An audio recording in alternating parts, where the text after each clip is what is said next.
ነፍሰ ጡር ሆነሽ የጀርባ ህመም ብዙ ጊዜ የሚያስቸግርሽ ከሆነ እነኚህን 3 ቀለል ያሉ ዘዴዎችን መጠቀም ትችላለሽ። ሰላም፣ ዶክተር አብርሃም ነኝ፣ የማህጸንና ጽንስ ስፔሻሊስት ሐኪም። በመጀመሪያ ደረጃ በተለይ ህመሙ ማታ ማታ የሚያስቸግርሽ ከሆነ በምትተኝበት ሰዓት በእግሮችሽ መካከል ትራስን በመጠቀም ቢያንስ ጀርባሽ ላይ ያለውን ጫና በመቀነስ ህመሙን ያስታግስልሻል። በሁለተኛ ደረጃ በእርግዝና ጊዜ ኤክሰርሳይዝ ከመስራት የሚከለክልሽ ሁኔታ ከሌለ ከመተኛትሽ በፊት ካት ካው ስትሬች የተባለውን ኤክሰርሳይዝ ከ8 እስከ 10 ጊዜ ደጋግመሽ ብትሰሪ ጀርባሽ ላይ ያለውን ቴንሽን ስለሚቀንስ ህመሙንም ያስታግስልሻል።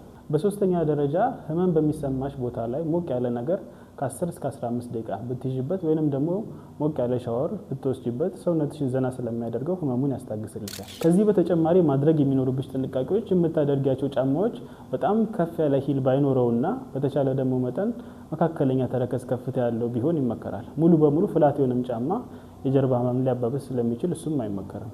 ሌላው ደግሞ ከባባድ ዕቃን ከማንሳት መቆጠብ ይኖርብሻል።